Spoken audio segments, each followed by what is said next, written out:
నమస్తే welcome to our channel నేను మెస్సేర్ కూటమి అయితే అభ్యర్థులందరినీ అయితే ప్రకటించింది కానీ రఘురామకృష్ణంరాజు గారి పేరు అయితే ఎక్కడ ప్రస్తావించలేదు కానీ అయినా కూడా రఘురామకృష్ణంరాజు అయితే తనకి టికెట్ వస్తుంది అని అయితే ఇంకా ఆశిస్తున్నారు ఇంకా నమ్ముతున్నారు మరి అక్కడ ఉన్న అభ్యర్థి వర్మ గారు అయితే మరి తప్పుకుంటున్నారా సో ఈ అంశాన్ని మనకు వివరించడానికి మనతో పాటు ఉన్నారు ప్రముఖ senior journalist political analyst CS Rao గారు నమస్కారం సార్ నమస్తే సార్ ఇప్పుడు చూస్తున్నట్టయితే రఘురామకృష్ణంరాజు గారు ఇంకా నమ్ముతున్నారా మరి తనకి ఇంకా సీట్ వస్తుందని ఇంకా నమ్ముతున్నారా సార్ అక్కడ ఉన్న మరి వర్మ గారిని అయితే ఆల్రెడీ అభ్యర్థిగా అయితే ప్రకటించారు బీజేపీ వాళ్ళు సో మరి వర్మ గారు తప్పుకునే అవకాశం ఉందా మరి రఘురామరాజు గారికి టికెట్ వచ్చే అవకాశం ఉందా ఇప్పటికీ కూడా హోప్స్ పెట్టుకున్నాడు ఆయన నర్సాపురం లోక్సభ అభ్యర్థిగా అక్కడ వర్మని అనౌన్స్ చేశారు వర్మను అనౌన్స్ చేసిన తర్వాత కూడా ఆయన హోప్స్ పెట్టుకున్నారు ప్లస్ తెలుగుదేశం పార్టీ తోటి అడ్జస్ట్మెంట్స్ చేస్తారని చెప్పేసి తర్జన భర్జనలో అలాంటి చర్చలు జరుగుతున్నటువంటి సమయంలో తెలుగుదేశం పార్టీ కూడా పెండింగ్ లో ఉన్నటువంటి లోక్సభ అలాగే అసెంబ్లీ అభ్యర్థులని ప్రకటించేసింది శుక్రవారం రోజున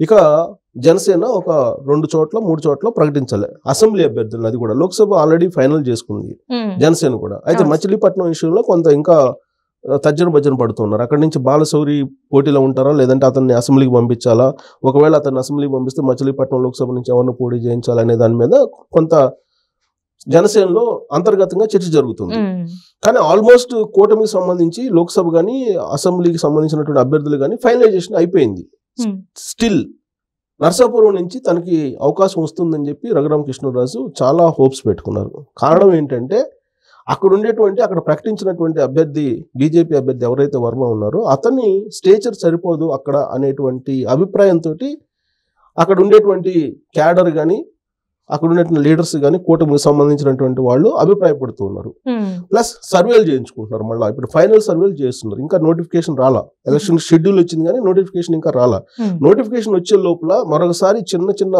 మార్పులు ఉండేటువంటి అవకాశం ఉంది కూటమిలో అనేది వినిపిస్తుంది ఆ మార్పుల్లో నర్సాపురం ఉంటుంది నర్సాపురంలో లోక్సభ స్థానం తనకే వస్తుంది అనేటువంటి ఒక విశ్వాసంతో రఘురామకృష్ణరాజు ఉన్నారు దానికి కారణం ఏంటంటే తొలి నుంచి కూడా రఘురామకృష్ణరాజు బీజేపీకి సంబంధించిన అగ్రనేతలతోటి లైజనింగ్ తోటి ఉన్నారు నరేంద్ర మోడీతో కానీ అమిత్ షాతో కానీ నడ్డాతో కానీ గడ్కరీతో కానీ వీళ్ళందరితోటి కూడా కార్డియల్ రిలేషన్ రఘురామకృష్ణరాజు మెయింటైన్ చేస్తూ ఉంటారు అసలు ఒకనొక సమయంలో అసలు పొత్తు కుదరడానికి బీజేపీ జనసేన తెలుగుదేశం పార్టీ పొత్తు కుదరడానికి ఆయన ఒక కారణము అని చెప్పి కూడా టాక్ నడిచింది ప్లస్ ఢిల్లీలో లైజనింగ్ చేసి తర్వాత ఢిల్లీలో కార్డియల్ రిలేషన్ మెయింటైన్ చేసి కేంద్ర ప్రభుత్వంలోని పెద్దలతోటి అనేక అంశాల మీద ఆయన జోక్యం చేసుకున్నారు అనేక అంశాల్లో అనేది కూడా వినిపించింది ఈవెన్ తెలుగుదేశం పార్టీ జాతీయ అధ్యక్షుడు చంద్రబాబు నాయుడు రిమాండ్ మీద రాజమండ్రి సెంట్రల్ జైలుకి వెళ్ళినప్పుడు కూడా న్యాయపరమైనటువంటి అంశాలను కూడా రఘురామకృష్ణరాజే సమీక్షించి అక్కడ ఉండేటువంటి లీగల్ ఎక్స్పర్ట్స్ తోటి ఆయనే మాట్లాడి చేశారు అనేది కూడా అప్పట్లో వినిపించినటువంటి మాట సో ఇదంతా ఎందుకు చెప్తున్నాం అంటే ఢిల్లీ తోటి ఉన్నటువంటి బలమైనటువంటి సంబంధాలు రఘురామకృష్ణరాజుకి ఏ విధంగా ఉన్నాయని చెప్పడానికి ఉదాహరణగా ఇవన్నిటిని కూడా ఉటంకించుకుంటున్నాం సో ఆ బలమైనటువంటి సంబంధాల కారణంగానే రాబోయేటువంటి రోజుల్లో నర్సాపురం నుంచి ఇప్పుడు బీజేపీ అభ్యర్థిగా ఎవరినైతే ప్రకటించారో అతని బదులుగా రఘురామకృష్ణరాజుకే మళ్ళీ అవకాశం వచ్చేటువంటి అవకాశం ఉంది ఛాన్సెస్ ఉన్నాయి అనేది ఒకటి ఎందుకంటే దానికి కారణం ఏంటంటే ఇప్పటి వరకు కూడా అక్కడ అభ్యర్థిని ప్రకటించినప్పటికీ కూడా అభ్యర్థి వర్మ ఇప్పటి వరకు కూడా చురుగ్గా ప్రజల్లోకి వెళ్తలేదు దో ఆయన 30 సంవత్సరాల నుంచి బీజేపీలో ఉన్నప్పటికీ కూడా ఆయన అంత చురుగ్గా రాజకీయాల్లో ప్రత్యక్ష ఎన్నికల్లో పార్టిసిపేట్ చేసినటువంటి చరిత్ర లేదు ఆయనది మరి ఫస్టే చేయొచ్చు కదా సార్ అంటే అభ్యర్థుల లిస్ట్ ప్రకటించినప్పుడు అప్పుడే ఇతని పేరు పెట్టవచ్చు కదా ఎందుకు మరి వర్మ గారి పేరు తీసుకొచ్చారు అండ్ ఇప్పుడు మీరు అంటున్నారు ఏంటంటే ఫస్ట్ నుంచి కూడా బీజేపీ నాయకులతో సత్సంబంధాలు ఉన్నాయని మరి ముందు ఎందుకు రాలేదు ఇప్పుడు ఎందుకు మళ్ళీ మార్చే అవకాశం ఉంది అసలు సో ఒకటేంటంటే దానికి రకరకాల కారణాలు చెప్తున్నారు ఒకటేంటంటే బీజేపీలో అఫీషియల్ గా ఇంకా రఘురామకృష్ణరాజు జాయిన్ కాలేదు జాయిన్ అయ్యి ఉంటే గనక ఆయన పేరుని పరిశీలించి ఆయన ఫైనల్ చేసిండే వాళ్ళు అనేది ఒకటి చెప్తూ ఉన్నారు ఇంకోటి ఏంటంటే తెలుగుదేశం పార్టీ నుంచా లేకపోతే బీజేపీ నుంచి నర్సాపురం కోటా ఉంటుందా అనేది కొన్ని రోజుల పాటు కన్ఫ్యూజన్ నడిచింది సో ఈ క్రమంలో రఘురామకృష్ణరాజు ఏ పార్టీ తరఫు నుంచైనా జనసేన నుంచైనా లేకపోతే బీజేపీ నుంచైనా తెలుగుదేశం పార్టీ నుంచైనా ఏ పార్టీ తరఫు నుంచైనా కూటమి అభ్యర్థిగా నర్సాపురం నుంచి పోటీ చేస్తారు అనేది ఆయన తాడేపల్లిగూడెం జెండా సభలోనే చెప్పారు రఘురామకృష్ణరాజే చెప్పారు పార్టీకి ఏ పార్టీకి అది వచ్చినా గానీ షేరింగ్ లో సీట్ల షేరింగ్ లో తానే అభ్యర్థి అనేటువంటి విషయాన్ని చంద్రబాబు నాయుడు పవన్ కళ్యాణ్ సమక్షంలోనే ఆ వేదిక మీదనే ఆయన ప్రకటించడం జరిగింది. సో ఆ రోజే ఫైనల్ అయిపోయింది. పార్టీ దేనికి వచ్చినా కానీ నరసాపురం సీట్ల షేరింగ్ లో ఏ పార్టీకి వచ్చినప్పటికీ కూడా అభ్యర్థి మాత్రం రఘురామకృష్ణరాజే అనేది వచ్చింది. అయితే ఇక్కడ జరిగింది ఏంటంటే టెక్నికల్ ఇష్యూ ఏంటంటే వాస్తవంగా ఆంధ్రప్రదేశ్ బీజేపీ అధ్యక్షురాలు పురంధరేశ్వరి లోక్సభకు సంబంధించి ఇద్దరు పేర్లని అందుబాటులో ఉండేటువంటి వాళ్ళు మెరుగైనటువంటి అభ్యర్థులు ఎవరైతే ఉన్నారో లోక్సభ నియోజకవర్గాల వారీగా 2 పేర్లు, అసెంబ్లీ నియోజకవర్గాలకు 3 పేర్లు పంపించడం జరిగింది. సాధారణంగా ఏ పార్టీలైనా జాతీయ పార్టీలో జరిగేది ఏంటంటే ఇక్కడ రాష్ట్ర శాఖ రికమెండ్ చేసి పంపించినటువంటి పేర్లనే పరిశీలించి వాళ్ళల్లోనే ఒకటి ఫైనల్ చేస్తారు. ఆ పేర్లలో రఘురామకృష్ణరాజు పేరు లేదు. ఎందుకు లేదు? అఫీషియల్గా ఆయన బీజేపీలో చేరలేదు కాబట్టి ఆయన పేరుని పరిశీలనలోకి పంపించలేదు కాబట్టి బీజేపీ పార్లమెంటరీ బోర్డు యాజ్ యూజువల్గా ఫైనల్ చేసి లిస్ట్ పంపించేసింది. ఒక ఆంధ్రప్రదేశే కాదు కదా బీజేపీకి 543 స్థానాలు భారతదేశ వ్యాప్తంగా 543 స్థానాల్లో భాగస్వామ్య పక్షాలకి వాళ్ళందరికీ కూడా అభ్యర్థులు ప్రకటించడం ఇవన్నీ ప్రక్రియ అక్కడ కొనసాగుతూ ఉంటుంది. సో అఫీషియల్ గా వచ్చినటువంటి వాటిలో మెరుగైనటువంటి వాళ్ళది టిక్కు కొట్టి పంపిస్తూ ఉంటారు. అలా క్యాజువల్ గా పంపించినటువంటి లిస్ట్ గా మనం భావించాల్సి ఉంటుంది. అది అంటే ఇది ఏది కాకుండా వైసీపీ కోవట్లు ఉన్నారు బీజేపీలో, వాళ్ళు చెప్పినందువల్లనే ఇప్పుడు రఘురామకృష్ణరాజు గారికి సీట్ ఇవ్వలేదని కూడా వార్తలు వస్తున్నాయి. మరి అందులో వాస్తవం లేదంటారు? అది కూడా ఉంది. ఎందుకంటే రఘురామకృష్ణరాజు అలాంటి లీకులు ఇచ్చారు. వైఎస్ఆర్ కాంగ్రెస్ పార్టీకి సంబంధించిన కోవట్లు కొంతమంది బీజేపీలో ఉన్నారు.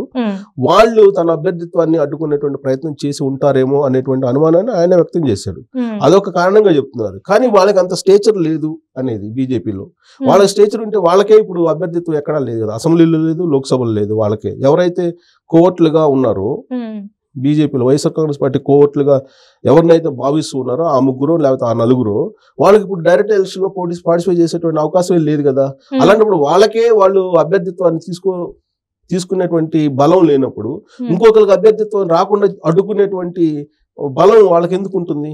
అది ఒక రాజకీయ పరమైనటువంటి ఒక ప్రచారం తప్ప దాంట్లో నిజం లేకపోవచ్చు. ఒకటి టెక్నికల్ గా ఇది జరిగి ఉంటుంది అనేది ఒకటి. Plus Telugu Desam party, Janasena, BJP మధ్య ఈ అభ్యర్థుల ప్రకటన విషయంలో కొంత కోఆర్డినేషన్ మిస్ అయింది అనేటువంటిది ఒకటి వినిపిస్తుంది. దానికి ఉదాహరణగా ఇప్పుడు నరసాపురం కనిపిస్తుంది. సో నరసాపురం నుంచి ఆయన ఆల్రెడీ అక్కడికి వెళ్ళి ఆత్మీయ సమ్మేళనాలు పెట్టుకున్న తర్వాత అక్కడ ఉండేటువంటి పరిస్థితులన్నింటిని కూడా సమీక్షించుకున్నారు. ఇప్పుడున్నటువంటి పరిస్థితుల్లో ఒకవేళ వర్మనే కనుక కంటిన్యూ చేస్తే అక్కడ బీజేపీ గెలిచేటువంటి అవకాశం లేదు. ఒక్క ఎంపీని కూడా కోల్పోవడానికి సిద్ధంగా లేదు బీజేపీ.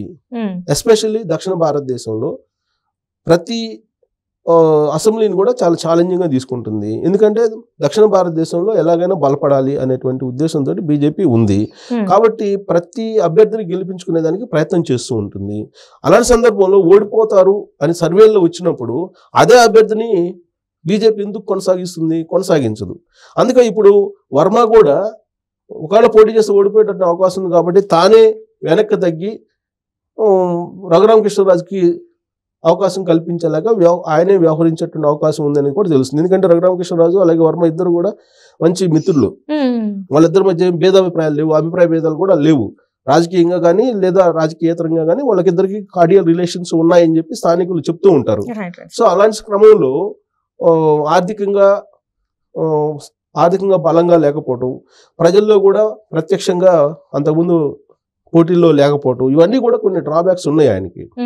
ఆయన డ్రాబ్యాక్స్ ఆయనే సమీక్షించుకొని ఆయనే స్వచ్ఛందంగా బీజేపీ అధిష్టానం వద్దకు వెళ్ళి నేను పోటీ చేసి గెలిచేటువంటి అవకాశం లేదు కాబట్టి రఘురామకృష్ణరాజుకే ఇవ్వండి, నేను సపోర్ట్ చేస్తాను, నాకు ఫర్దర్గా ఏదన్నా నామినేటెడ్ పోస్ట్ అలాంటిది ఇవ్వండి అని చెప్పి అడిగే ఛాన్సెస్ కూడా ఉన్నాయి అని చెప్పి బీజేపీలో ఉండేటువంటి కొంతమంది ఇప్పుడు చర్చించుకుంటున్నారు.